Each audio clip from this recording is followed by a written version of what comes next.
să vedem.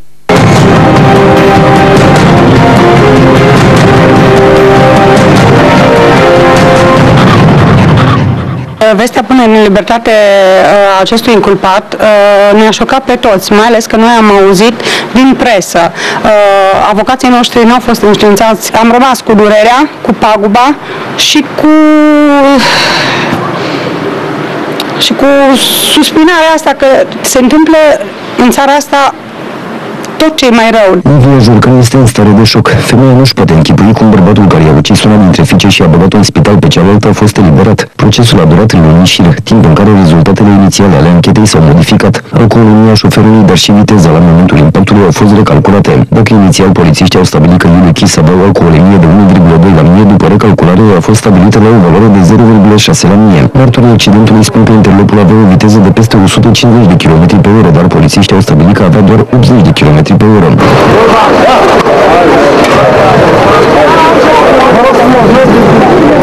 La locul accidentului au fost și prietenii interlopului.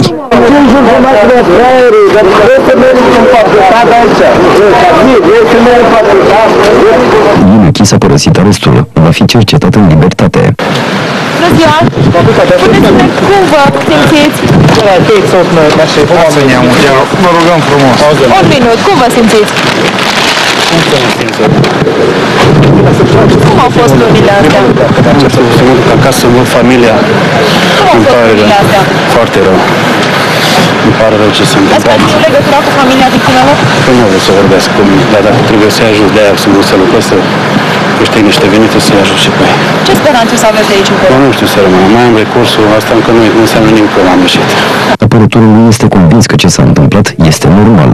Sincer, nu consider că nicio victorie o soluție strict normală, ba mai mult este destul de târzie. Vorbim totuși de 7 luni de arest preventiv pentru infracțiuni de ucidere din culpă, la fel cum sunt sute sau mii de dosare în România unde persoane nu au stat arestate nici măcar o zi.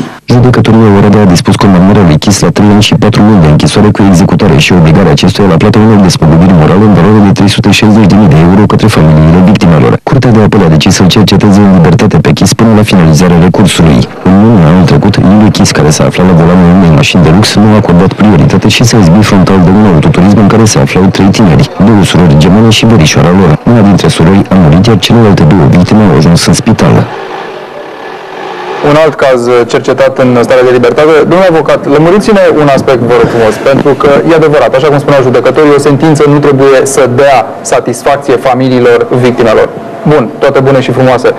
Dar o sentință nu are și o valoare de exemplu social, dacă vreți?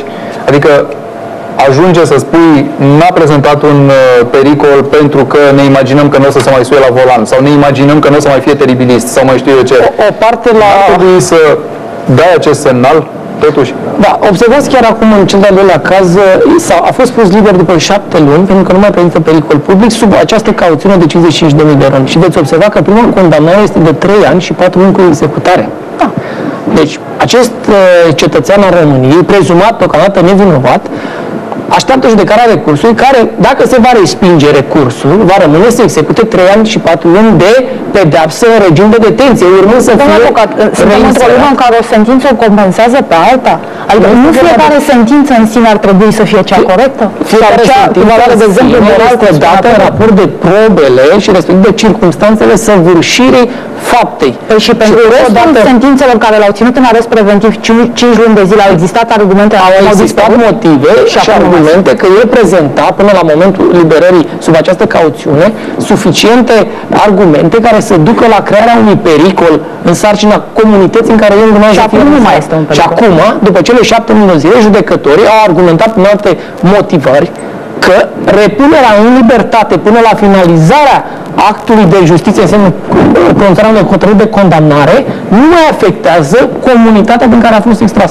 Astfel, în aceste 7 luni de zile, practic, de exemplu pentru toți ceilalți care, dacă vor încerca să încalce legea, vor face 5 luni în pușcărie, așa se vor ieși.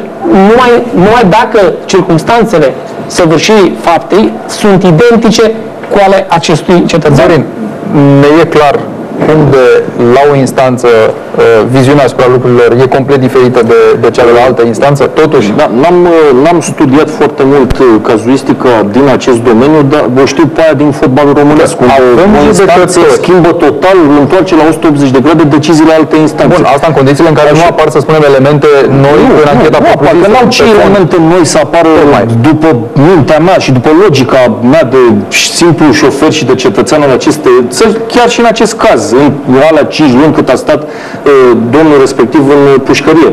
Întrebarea care se pune de către omul de pe stradă este următoarea. Pe care judecător a avut dreptate? Că înseamnă că dacă ăla care l-a condamnat a făcut degeaba acest lucru, este incompetent, nu? Așa gândesc eu, din moment ce instanța superioară revocă... Ar mai fi o întrebare, domnule. Ar mai fi o întrebare. Da, sau spune exact invers, înseamnă că ei ar trebui plătim degeaba. Avem o problemă cu standardele după care interpretăm până la urmă situațiile. Sigur că asta e a doua întrebare și a treia întrebare o să-ți cer voie să adresez domnului Cristea. Primul judecător s-a referit la peribilism. Avocatul domnului Paprika, dacă pot să-i spun așa, s-a referit la normalitate. Domnule Cristea, așa arată normalitatea? Nu.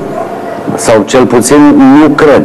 Domnul avocat spune că da, că este o sentință normală, pentru că 5 luni de zile și-a ispășit toate că este o sentință motivată temeinic și dată în baza legilor.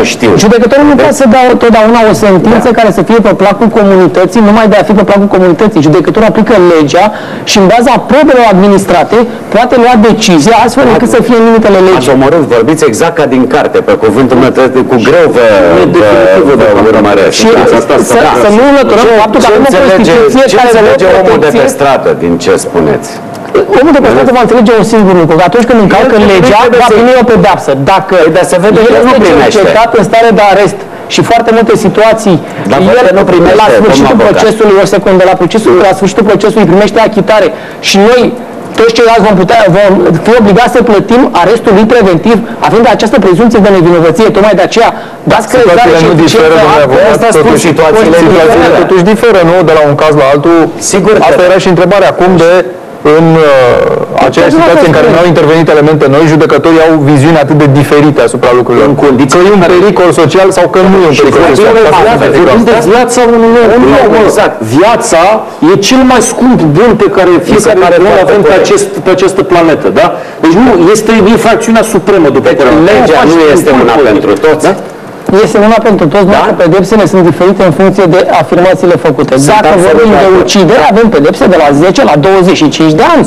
Dacă vorbim de omor, cum înțelege omul de omor, poate lua o pedepsă la 10 la 25 de ani. Dacă vorbim de ucidere pentru o greșeală ai creat, nu vorbim de fondul de cauză. Vorbim de motivele pentru care cercetați sau nu stare judecat dacă va rămâne în arest preventiv pentru aceeași faptă. Același om, aceeași faptă, altă instanță. Altă sentință. Nu același om. Aceea situație, adică domnul Chiș din decembrie este altul cu domnul Chiș din ianuarie? Da, pentru că s-au schimbat anumite motivări și s-au anumite situații, circumstanțe. În acea perioadă, o schimbare într-o lună a acestui om. Nu într-o lună, este vorba a circumstanțelor, este vorba în cele 6 luni de zile. Dacă am adoptat varianta dumneavoastră, înseamnă că om introdus o dată în stare de arest, să-l ținem ani de zile, că nu se va mai schimba niciodată. Scopul legii penale este acesta. Dar avem vreun motiv să credem că domnul Chiș s-a schimbat în aceste 6 luni? Argumentele aduse de către domnul Chiș în fața judecătorului a convins acel judecător că, într-adevăr, trebuie să-i dea acord pe această posibilitate legală. A devenit convingător. Nu a devenit convingător. A adus probe care a determinat schimbarea atitudinilor magistratului. Mare plăcere, domnule avocat, să asist la o întrevedere între cei doi judecători care au dat, sau între două completuri de judecată care au dat sentințe atât de diferite. Este o mare diferență. Un prim judecător de curiozitate să știu ce argumente își aduc unii altora pentru această situație. Noi vom reveni la discuție în câteva clipe și o să vedem când ne întoarcem ce se mai întâmplă la volan pe străzile din România, împușcături la propriu pentru locuri de parcare în aeroport și pentru a agăța clienții. Înainte de